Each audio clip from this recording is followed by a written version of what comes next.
این روزها پیشرفت‌های زیادی در زمینه درمان انواع سرطان‌ها انجام شده.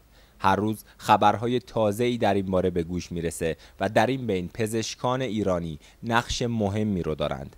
دکتر محمدرضا صالحی کشتگر، متخصص جراحی سرطان و استاد دانشگاه UCL لندن، یکی از این پزشکانه که به عنوان یک دانشمند بین‌المللی تونسته روش جدیدی رو برای درمان سرطان سینه ابداع کنه. طی سفری که دکتر کشتگر به ایران و مشهد داشت، فرصتی شد تا با اون گفتگو کنیم. حداقل من سالی یه بار رو ایران میام. البته سفر این سری و دیدار پدر و مادر اومده بودم و خانواده، ولی سعی میکنم حداقل سالی یه بار تا سالی 2 تا 3 بار در کنگره‌های مختلف علمی در نقاط مختلف کشور افتخار میکنم که بیام و حضور پیدا کنم. تألیف بیش از 70 مقاله علمی، 3 کتاب در زمینه نمونه برداری از غدد لنفاوی پیشاهنگ و تدریس در دانشگاه‌های معتبر از جمله فعالیت‌های این ایرانی سرافرازه.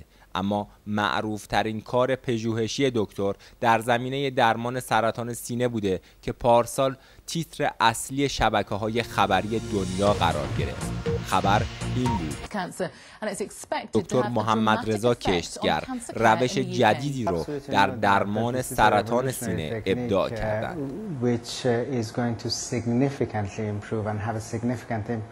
رشته تحقیقاتی که ما داریم انجام میدیم در انگلستان و چندین کشور به ما ملحق شدن در این روش تحقیقاتی این هست که ما بعد از اینکه توده سرطانی رو از پستان برداشتیم، در اتاق عمل یک دستگاه پورتابل داریم که رادیوتراپی رو در هنگام عمل در یک جلسه، وقتی که بیمار هنوز بیهوش هست، ما رادیوتراپی رو میدیم و این به جای 6 هفته رادیوتراپی هست. دکتر کشتگر نمونه یک ایرانی تمام عیاره که با وجود بیشتر از 20 سال زندگی در خارج از کشور هنوز هویت ملی خودش رو حفظ کرده. من افتخار میکنم که با اساتید داخل کشور ارتباط تنگاتنگ دارم و توی این سفرها هم خیلی چیزا هم از همکارانم در اینجا یاد گرفتم. آینده خیلی درخشانی رو پیش بینی میکنم و الحمدلله ما پزشک خوب در کشور عزیزمون کم نداریم.